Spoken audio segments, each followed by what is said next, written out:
नमस्कार। समसामयिक विषयों पर आपके पसंदीदा कार्यक्रम विशेष में आपका स्वागत है। मैं हूं आपके साथ वैभव राज शुक्ला।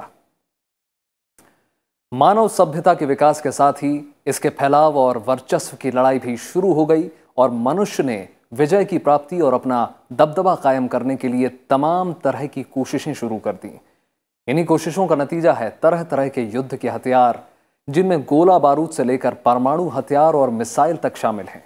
लेकिन इंसान को जब इनसे भी दिल नहीं भरा तो उसने जैविक और रासायनिक हथियारों का निर्माण शुरू कर दिया, बिना ये सोचे समझे कि इसके इस्तेमाल की परिणति क्या होगी और मानव समाज और सभ्यता को इसके लिए क्या कीमत चुकानी पड़ेगी।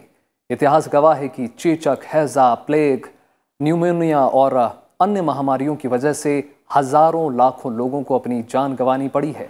जैविक हथियार का इस्तेमाल कर इस तरह के लाइलाज और जानलेवा बीमारियों को आसानी से किसी भी इलाके में फैलाकर बड़े पैमाने पर नरसंहार किया जा सकता है। अपनी रक्षात्मक व सैन्य ताकत बढ़ाने के उद्देश्य से दुनिया के कई देशों ने इस तरह के खतरनाक जैविक हथियारों का आविष्कार किया, जिनका इस्तेमाल अगर युद्ध के दौरान होता है तो भयानक परिणाम देखने को मिलेंगे। इसके साथ ही जो बात सबसे ज्यादा चिंता की है वो है आतंकवाद के बढ़ते प्रभाव की। आतंकवादियों के हाथों में पड़ने पर वो इन जैविक हथियार का बेजा और गलत इस्तेमाल कर सकते हैं। इससे निपटना एक बड़ी चुनौती है। यही वजह है कि हाल ही में रक्षा मंत्री राजनाथ सिंह ने दिल्ली में शंघाई सहयोग संगठन के पहले सैन्य चिकित्सा सम्मेलन में मौजूदा समय के सबसे बड़े खतरे जैविक आतंकवाद से सबको सतर्क कराया और इस ओर गहरी चिंता व्यक्त की। आज विशेष में हम बात करेंगे जैविक हथियार पर दिए गृह मंत्री के बयान की और जानेंगे होता क्या है जैविक और रासायनिक हथियार। तो आइए शुरू करते हैं आज का विशेष।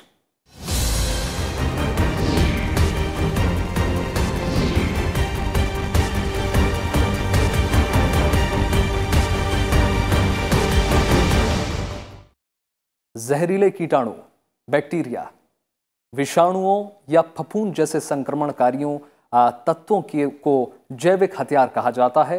इनका युद्ध में नरसंहार के लिए इस्तेमाल किया जा सकता है। जैविक हथियार को लेकर लंबे समय से बहस चल रही है। शंघाई सहयोग संगठन के पहले सैन्य चिकित्सा सम्मेलन में रक्षा मंत्री राजनाथ सिंह ने इस खतरे के प्रति पूरी दुनिया को आगाह किया है।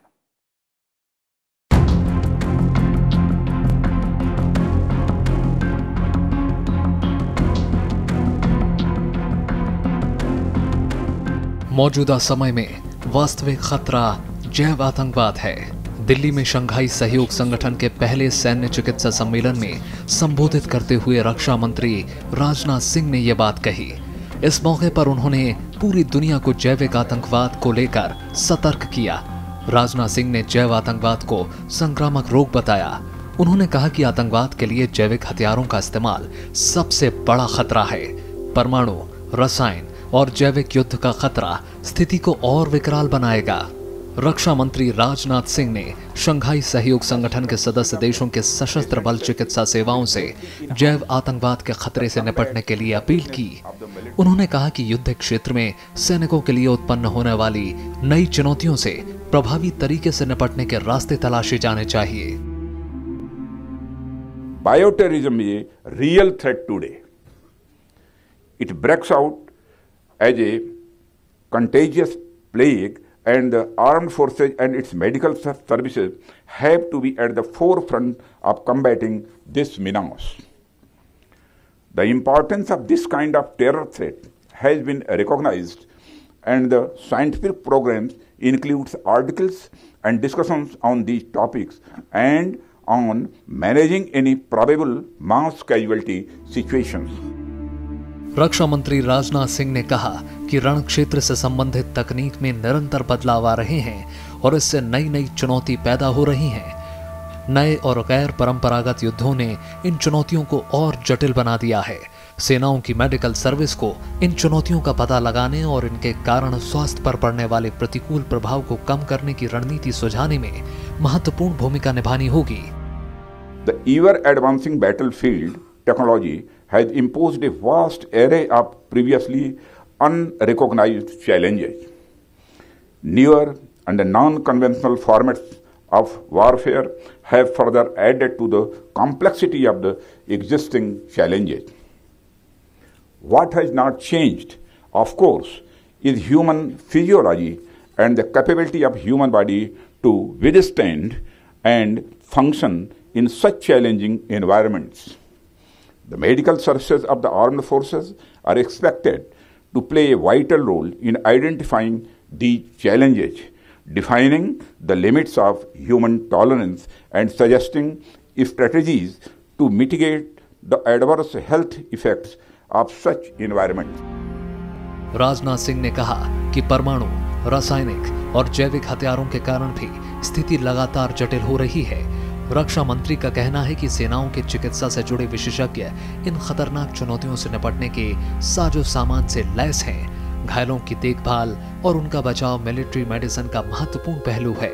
लड़ाई के दौरान चिकित्सा सुविधा मुहैया कराने वाली मेडिकल सेवाओं का ये दायित्व है कि उनके पास घायलों को जल्द से जल्द जरूरी सहायता उपलब्ध कराने के लिए स्पष्ट, प्रभावशाली और जांचा परखा तरीका होना चाहिए। ये तरीके और रणनीति अलग अलग सैन्य अभियानों को ध्यान में रखकर तैयार किए जाने चाहिए। The threat of nuclear, chemical and biological warfare further adds to the complexity of the situation.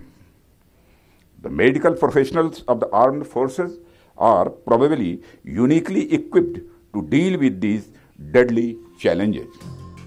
जैव आतंकवाद में अक्सर बैक्टीरिया और कई नई तकनीक के जरिए हमला किया जाता है, जो हथियारों से और भी ज्यादा खतरनाक होता है। एससीओ के सदस्य चीन, भारत, किर्गिस्तान, कजाकिस्तान, पाकिस्तान, रूस, ताजिकिस्तान और उज्बेकिस्तान है। सम्मेलन में पाकिस्तान के प्रतिनिधि शामिल नहीं हुए और उसे आवंटित सीट खाली रह गई। शंघाई सहयोग संगठन का पूर्णकालिक सदस्य बनने के बाद भारत ने पहली बार सैन्य सहयोग कार्यक्रम का आयोजन किया। Bureau report, Rajya Sabha TV. आज जैविक हथियार और उसका इस्तेमाल एक गंभीर चुनौती बना हुआ है। ऐसे में आइए जानते हैं क्या है जैविक हथियार और क्या हैं इसके दुष्परिणाम।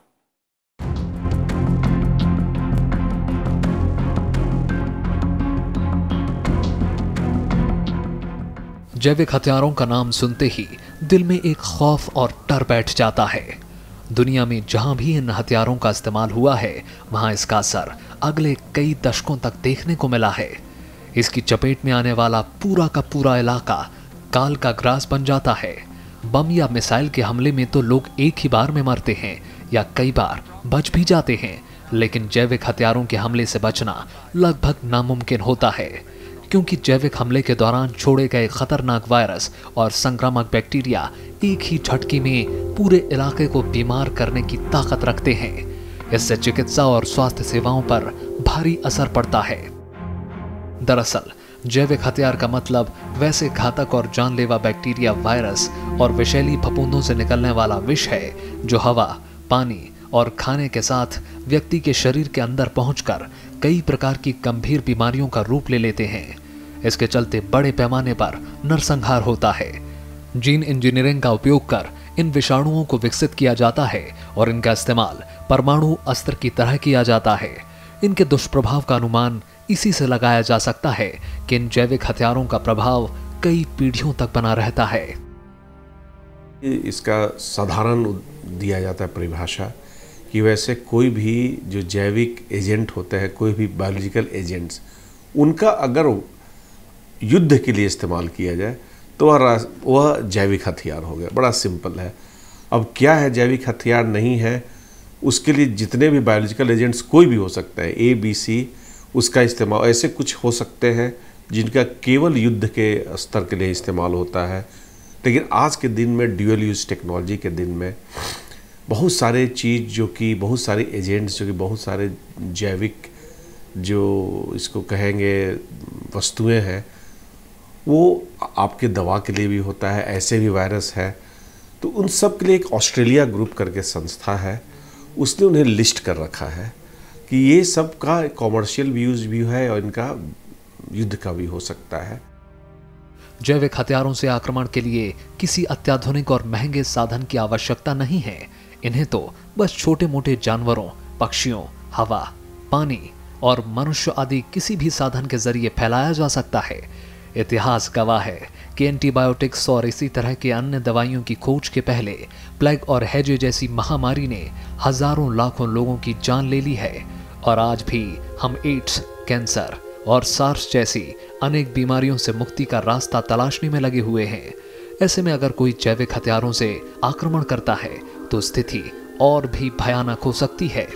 अनेकों प्रकार के प्रोडक्ट्स हैं जिनको इस्तेमाल किया जाता है, जैसे कि मैंने बताया बैक्टीरिया अनेकों प्रकार के हैं, वायरस अनेकों प्रकार के हैं। अमेरिका जो है, खास करके अमेरिका और रशिया जो है, बड़े जो डेडली वायरसेस है दुनिया में जो ख़त्म हो चुके हैं, जिसको जैसे स्मॉल पॉक्स है, कुछ और एलिमेंट्स हैं, डिजीज़ हैं जो बहुत डेडली हैं, उनके उन्होंने पैथोजन बैक्टीरिया को पाला हुआ है, वायरसेस को पाला हुआ है, जिनको वो सही समय पर इस्तेमाल कर सकते हैं। ऐसे अनेकों चीज़ें हैं जिनका सारों का नाम लेना तो फ़ायदेमंद नहीं है। अनेकों चीज़ें जो दुनिया में बीमारियां ख़त्म हो चुकी हैं, उनको दोबारा प्लेग है, उसको दोबारा, जितने भी डेडली डिजीज़ हैं उनको प्लांट किया जा सकता है। अगर जैविक हथियारों के प्रकार की बात करें तो ये कई तरह के होते हैं जो बेहद खतरनाक होते हैं। एंथ्रेक्स फैलाने वाला बैसिलस एंथ्रेक्स नामक बैक्टीरिया जो जैविक हथियार के रूप में आसानी से इस्तेमाल किया जा सकता है। हालांकि ये बैक्टीरिया मुख्य रूप से जानवरों में फैलता है, लेकिन जीवाणु खाने पीने से लेकर सांस और त्वचा से होकर मानव शरीर में पहुंचकर खून में फैल जाता है। इसके प्रभाव से तेज बुखार और थकान के साथ ही न्यूमोनिया जैसी जानलेवा बीमारियां हो सकती हैं। 2001 में वर्ल्ड ट्रेड सेंटर पर हमले के बाद आतंकवादियों ने इस बैक्टीरिया के स्पोर्स पाउडर के रूप में पोस्ट द्वारा फैलाने का प्रयास किया, जिससे अमेरिका में लोग काफी आतंकित हो गए थे। इसी तरह प्लेग जैसी महामारी येसिनस पेस्टिस जीवाणु से फैलता है। ये बुबोनिक प्लेग फैलाता है। इसकी इंक्यूबेशन अवधि 2 से 10 दिन और बीमारी की अवधि 1 से 2 दिन तक होती है। इसमें तेज बुखार के साथ रक्त संचरण रुक जाता है और रोगी की मौत हो जाती है। प्लेग चूहों से फैलता है। देखिए, जिसका है कि आपको जैसे प्लेग हुआ, आपको वॉमिटिंग होने लग गया, आपका कई लोगों का आपका जो दिमागी हालत है उसमें भी समस्या हो जाएगी, आपको बुखार आ जाएगा, उसके साथ आपको कई तरह की शारीरिक, कई जगह पर आपके फोड़े ऊपर से निकल के आ जाएंगे। तो तरह तरह के, ये पूरा निर्भर करता है किस तरह का आपके ऊपर एजेंट्स का इस्तेमाल किया गया है और उसी तरह से असर होगा। मृत्यु भी होती है, हथियार है तो मृत्यु भी होगी ही। अगर वैसा डेडली वायरस आ गया जिसका एंटीडोट आपने नहीं निकाला तो उससे आपकी मृत्यु भी हो सकती है, आप महीनों बीमार रह भी सकते हैं, आपके मानसिक रूप से विक्षिप्त भी हो सकते हैं, हर तरह की बातें हो सकती हैं। वहीं ब्रुसेलोसिस ब्रुसेला स्विस जीवाणु से फैलता है। इसमें बुखार और ठंड के साथ सिर दर्द, भूख का न लगना, मानसिक अवसाद के साथ ही दिल धड़कना बंद हो जाता है और पीड़ित व्यक्ति की मौत हो जाती है। अगर इसका इस्तेमाल जैविक हथियार के तौर पर किया जाता है तो बड़ी संख्या में लोगों की मौत हो सकती है। जैविक हथियार के तहत कीटाणु विषों में बोटुलिनस नामक कीटाणु विष सबसे खतरनाक है। एक अनुमान के मुताबिक इस विष की 1 किलोग्राम मात्रा पूरी दुनिया को खत्म कर सकती है। इसकी वजह से तेज उल्टियां, आंखों की रोशनी कम होना और हृदय गति धीमी होने लगती है। इसके अलावा कई अन्य सूक्ष्म जीव जैविक हथियार के रूप में इस्तेमाल किए जा सकते हैं।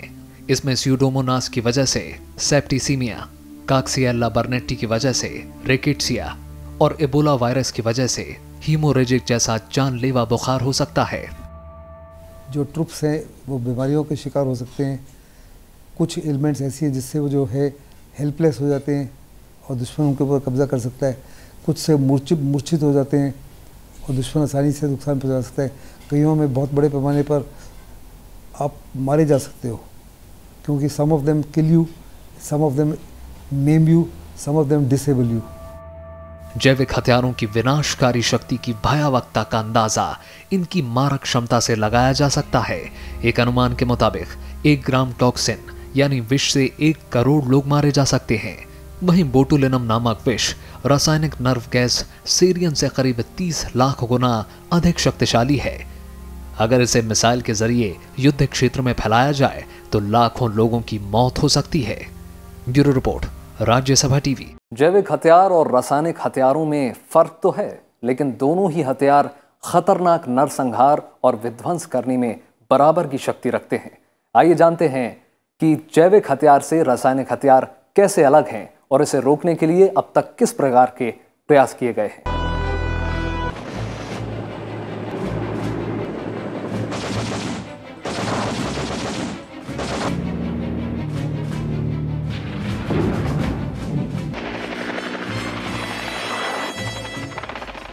दुनिया के शक्तिशाली देश अगर जंग के मैदान में आमने सामने हुए तो एक से एक खतरनाक हथियारों से लड़ाई होगी। अगर ऐसा हुआ तो विनाश का मंजर देखकर इंसान खुद पछताएंगे कि आखिर उन्होंने विध्वंस के लिए ऐसे हथियारों का आविष्कार क्यों किया। जैविक हथियार एक बैक्टीरिया या वायरस का उपयोग करता है या कुछ मामलों में जहर जो बैक्टीरिया से सीधे लोगों को मारने के लिए आता है, जबकि रासायनिक हथियार कोई भी ऐसा हथियार है जो लोगों को मारने के लिए मानव निर्मित रसायन का उपयोग करता है।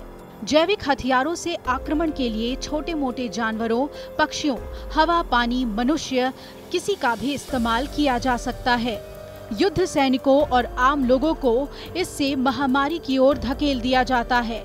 इससे निपटना आसान नहीं होता, जबकि रासायनिक हथियारों के प्रयोग से हजारों लाखों की तादाद में लोगों को पल भर में मौत की नींद सुलाया जा सकता है और कई तरह की बीमारियों से तिल तिल करके मरने के लिए छोड़ा जाता है। इसके लिए नर्व गैस से अटैक कर नर्वस सिस्टम को प्रभावित कर लोगों को मारा जाता है। रासायनिक हथियार और जैविक हथियार कई मायनों में एक दूसरे से अलग हैं।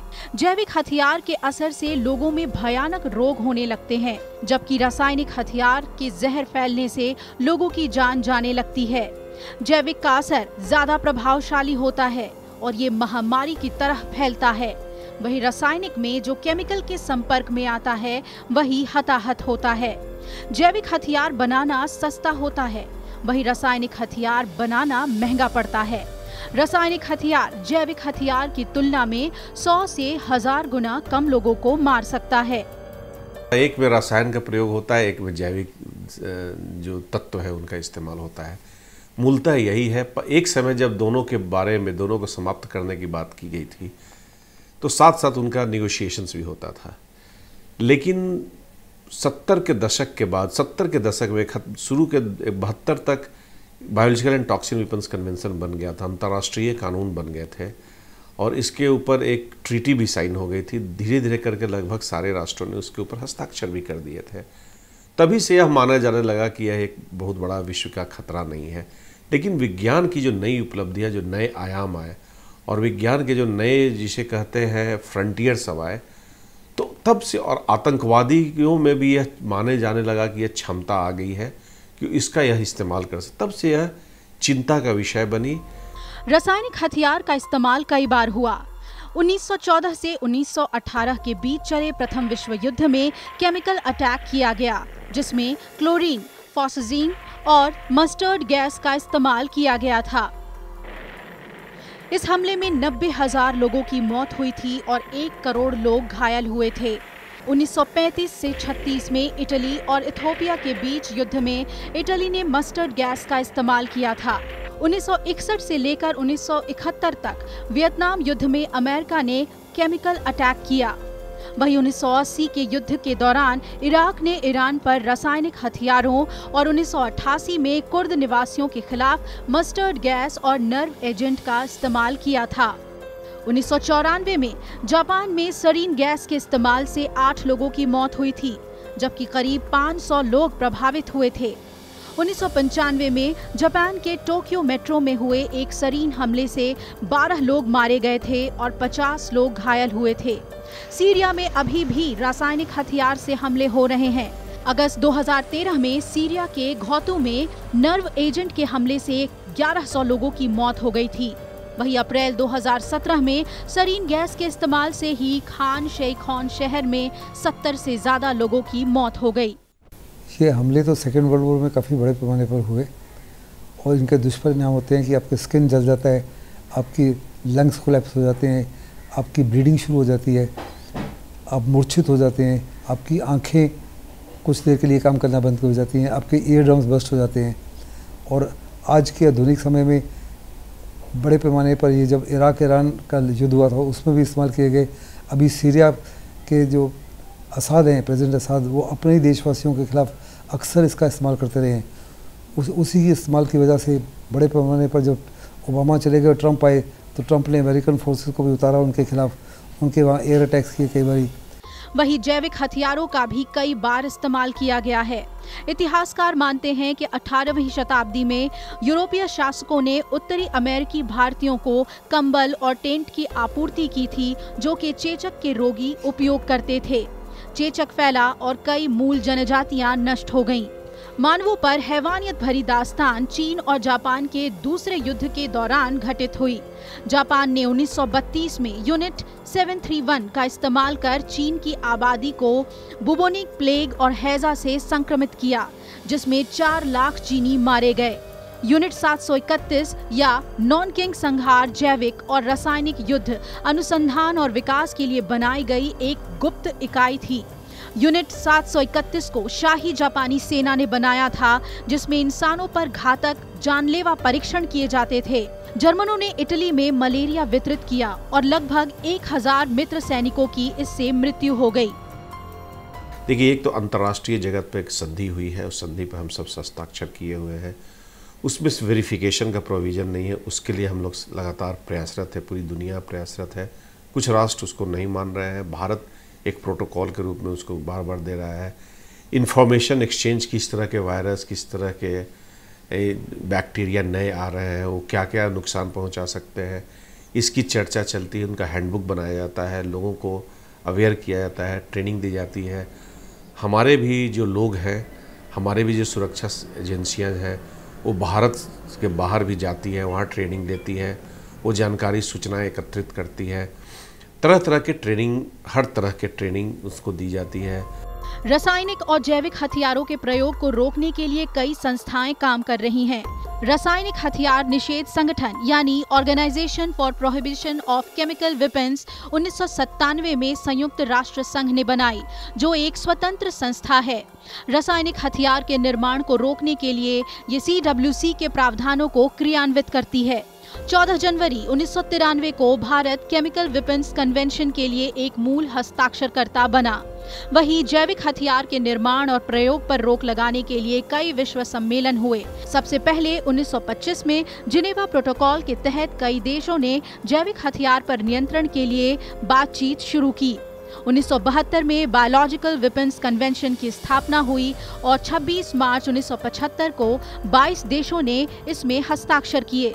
भारत 1973 में BWC का सदस्य बना और आज 182 देश इसके सदस्य हैं। रासायनिक और जैविक हथियारों के प्रयोग से दुनिया को हर हाल में बचाना होगा, ताकि मानव जाति विनाश से बच सके। Bureau report, Rajya Sabha TV.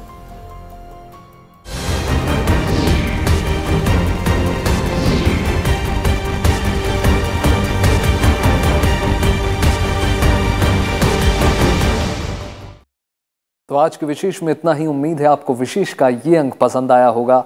आप ये हमारा कार्यक्रम YouTube पर भी देख सकते हैं, जहां में आपकी प्रतिक्रियाओं और सुझावों का हमेशा इंतजार रहता है। बाकी देश और दुनिया की तमाम बड़ी खबरों के लिए जुड़े रहिए राज्यसभा टेलीविजन के साथ।